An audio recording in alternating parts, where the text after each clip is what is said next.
Israel must occupy all of historic Middle East. And he said, and the reason they wanted, according to their eschatology is the term that's used for end of times in theology. When Christ returns, when Jesus returns to this planet, he will eliminate all those who are non-believers, among whom the Jews also, by and large, the vast majority would be killed, and only a few thousand Jews would survive because they would convert to Christianity. So many of the Arab ambassadors have objected to this kind of public statements by a serving US ambassador. So Tucker Carlson disputed Huckabee in this interview, and this shows the rift in the MAGA base. So Trump has to be very careful, because if he attacks and there are costs and repercussions, that is, if there are no costs, no US soldiers die, and there's just an air campaign, he may get away with it, he knows.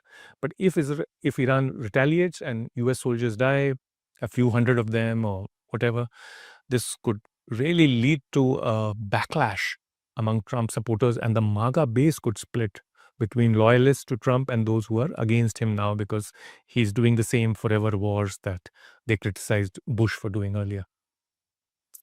So Trump is also in a bit of a fix. He's also in a fix because he had promised the Iranians that the protesters that go out and protest, I'm lock and loaded, I'm coming for your support. So if he doesn't turn up for their support and instead strikes a deal, of which sanctions relief will be a critical part, it will be very difficult for him to go back. And how will he face those Iranian supporters in the diaspora, in the US, etc., who will say, how are you giving them sanctions relief? How are you striking a deal with them when they have killed 7,000 plus of the protesters? And as I have told you, that protests are still continuing. In fact, the last 2 days, the universities had opened in Iran, and there were huge protests both in Tehran, in universities there, and in universities in Mashhad, the second largest city in Iran.